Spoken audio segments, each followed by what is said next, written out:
Hello friends, welcome to my channel RD story. আশা করছি সবাই ভালো আছেন ও সুস্থ আছেন। আমার আজকের রেসিপি টমেটো স্যুপ। শীতকালে প্রচুর টমেটো পাওয়া যায় বাজারে, আর এই সময় হেলদি আর টেস্টি এইরকম স্যুপ সহজেই বানিয়ে নিতে পারেন বাড়িতে।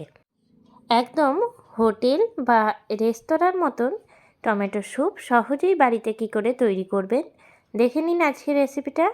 আশা করি সবার খুব ভালো লাগবে। টমেটো স্যুপ বানানোর জন্য প্রথমেই আমি কড়াই চাপিয়ে নিয়েছি, আর কড়াইয়ের মধ্যে দিয়ে দিলাম 1 চামচ বাটার। বাটারটা ভালো করে গলিয়ে নেব।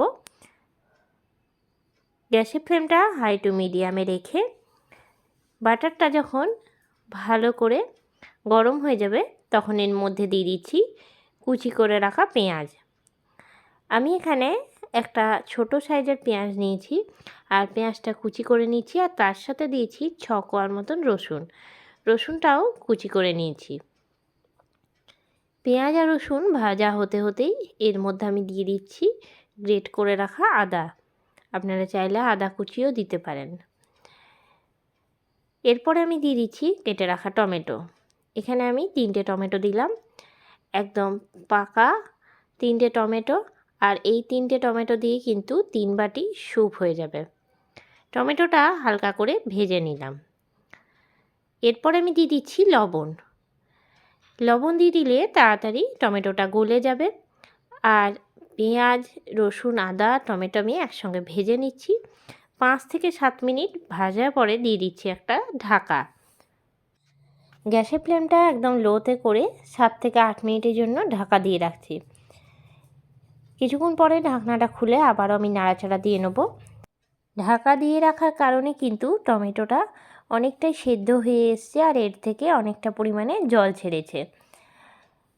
ভালো করে নাড়াচাড়া দিয়ে নিচ্ছি। অন্যদিকে আমি 3 কাপের মতন জল গরম করে নিচ্ছি। দিয়ে দিচ্ছি এর মধ্যে জল গরমটা। আরও কিছুটা টমেটো সেদ্ধ হওয়া বাকি আছে। কিছুক্ষণ জল দিয়ে ফুটিয়ে নিলে কিন্তু টমেটোটা আরও ভালো করে সেদ্ধ হয়ে যাবে। এরপর এর মধ্যে আমি দিয়ে দিচ্ছি 4 চামচের মাপ করে 1.5 চামচ চিনি, আর দিয়ে দিচ্ছি লবণ। যেহেতু জল দিয়েছিলাম তার জন্য একটুখানি লবণ দিতে হচ্ছে। কিছুক্ষণ ঢাকা দিয়ে নাড়াচাড়া দিয়ে নেব।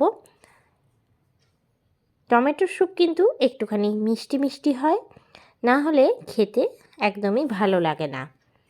ভালো করে 10 মিনিট ফুটিয়ে নিয়েছি, তারপরে নামিয়ে ঠান্ডা করে নেব।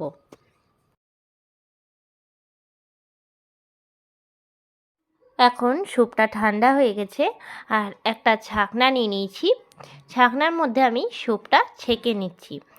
এইভাবে তৈরি করলে কিন্তু মিক্সিতে পেশার আর কোনো প্রয়োজন নেই। খুব ভালো করে সিদ্ধ হয়ে গেলে কিন্তু এইভাবে স্যুপ তৈরি হয়ে যাবে। আর টমেটোর খোসাগুলো কিন্তু ঠিক এই ওপরে থেকে যাবে। আর যে পিউরিটা সেটা কিন্তু বাটির মধ্যে নিয়ে নিচ্ছি।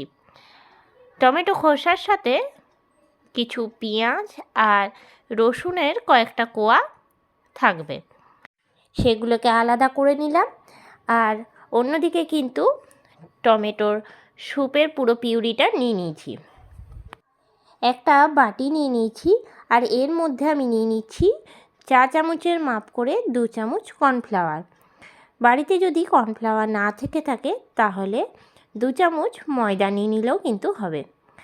সামান্য জল দিয়ে কর্নফ্লাওয়ারটা খুব ভালো করে গুলে নিচ্ছি। কর্নফ্লাওয়ার গুলে নেওয়া হয়ে গেছে। অন্যদিকে আমি টমেটোর এই স্যুপটা চাপিয়ে দিয়েছি ইন্ডাকশনের মধ্যে। খুব ভালো করে 7 থেকে 10 মিনিটের মতন ফুটিয়ে নেব। যখন ফুটে আসবে তখন এর মধ্যে আমি দিয়ে দিচ্ছি বাটির মধ্যে গুলে রাখা কর্নফ্লাওয়ারটা। দিয়ে নিয়ে কিন্তু ভালো করে নাড়িয়ে নিতে হবে। আরও 10 মিনিটের মতন কিন্তু ফুটাবো। খুব সহজেই কিন্তু এই টমেটোর স্যুপ তৈরি করে নেওয়া যায়, আর খুবই হেলদি। তো এখন স্যুপ কিন্তু পুরোপুরিভাবে রেডি। আপনারা চাইলে উপর থেকে গোলমরিচ গুঁড়ো দিতে পারেন। পরিবেশনের জন্য একটা বাটির মধ্যে ঢেলে নিচ্ছি। কেমন লাগলো আজকের এই রেসিপিটা অবশ্যই আমাকে জানাবেন। ওপর থেকে দিয়ে দিচ্ছি ধনেপাতা। কেমন লাগলো আজকের এই রেসিপিটা অবশ্যই আমাকে জানাবেন। আজকের রেসিপিটা আপনাদের ভালো লেগে থাকলে লাইক করবেন, শেয়ার করবেন। এই চ্যানেলের নতুন বন্ধু হয়ে থাকলে চ্যানেলটা সাবস্ক্রাইব করা অনুরোধ রইল। আর যারা ফেসবুক পেজ থেকে দেখছেন অবশ্যই পেজটাকে ফলো করে দেবেন। আবারও নতুন কোনো রেসিপি নিয়ে হাজির হব। সঙ্গে থাকুন আর দেখতে থাকুন। সবাই ভালো থাকবেন, সুস্থ থাকবেন। ধন্যবাদ।